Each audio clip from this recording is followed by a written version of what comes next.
Anda. Kali di present dan juga tadi kita baru lihat tipis-tipis saja baru dikasih udah sangat luar biasa kagumnya. Nah kamu gimana Poni yang dikenal dengan bintang film drama sebelumnya, kali ini di luar zona nyaman kamu, apa yang buat kamu oke, aku ikut, dan gimana pada saat berproses bersama dengan Mas Regas? Silakan Poni. Oke, terima kasih. Selamat siang teman-teman media. Siang. Mulai dari mana ya?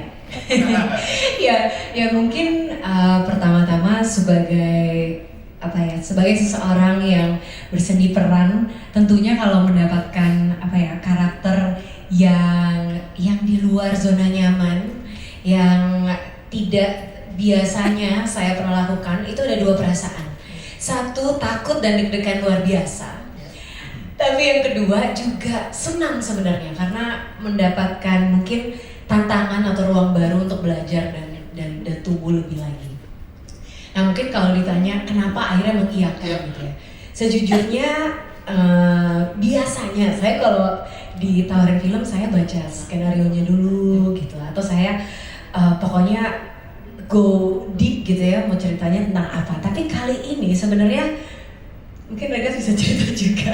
Tapi itu semua dari sebuah pertemuan sama Mas Regas, di mana Regas cerita sendiri tentang apa yang ingin dia sampaikan dari filmnya.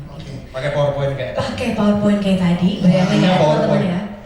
Terus saya melihat kayak ada kesamaan gitu, kayak maksudnya Regas itu sangat passionate, sangat dalam kecintaannya terhadap bercerita, terhadap karya, terhadap proses kreatif, dan di situ saya terkesima gitu, dan saya merasa oke, saya kayaknya ingin deh menerima tantangan ini dari seseorang yang seperti Regas gitu. Jadi itu background satunya. Lalu tentunya juga saya kebetulan udah menonton filmnya, Penyalin Cahaya, Budi Pekerti dan sebagainya. Jadi saya juga melihat sama seperti Mbak Anggun gitu, storytelling yang berbeda dan selalu mengesankan. Teman-teman di sini mungkin tahu kan kalau nonton film terus pulangnya tuh kayak agak bengong dulu gitu loh. Tahu kan?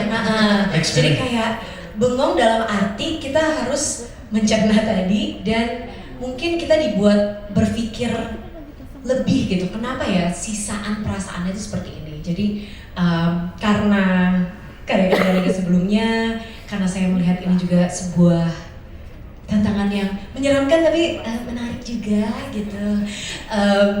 Jadi saya memberanikan diri untuk menerima, dan juga tentunya obrolan kita hari itu kita kayaknya Korean barbecue, gitu. Ya ada chemistry. Ada chemistry gitu. Ya, maksudnya berarti tiap cast PDKT-nya beda-beda ya? Lamarannya beda-beda. Beda. Kalau ini di suatu restoran barbecue, terus ngobrol, presentasi pakai PowerPoint, sambil sebenarnya mengetes ini orang nyambung nggak ya ngobrolnya. Gimana seorang princess ini nanti harus dadi gitu deh, gimana caranya. Nah terus kemudian setelah ngobrol, makanya dia punya waktu, bersedia. Nah ini lamarannya bukan kotak, bukan bahasa Prancis, tapi di handphone tuh aku udah bikin kayak doodle coretan gitu. Mau ini loh foto orang kerasukan tuh kayak gini. Padahal di sini ya, maukah kau menjadi Laksmi? Gitu. Jadi sebuah lamaran yang sangat romantis. Romantis ya. Wah, luar biasa. Kita akan lihat gimana eksplorasi seorang Maudy Ayunda terhadap karakter Laksmi di sini, dan banyak mempelajari tarian 10 roh binatang. Wow, itu gimana Mon? Boleh ceritain dikit Mon? Boleh. Ya.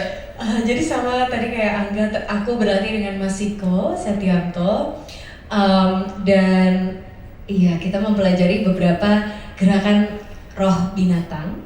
Tapi yang membuat challenging di sini adalah walaupun ada koreografi, tapi sebenarnya ada juga ruang untuk spontanitas dan ruang untuk eksplorasi sendiri.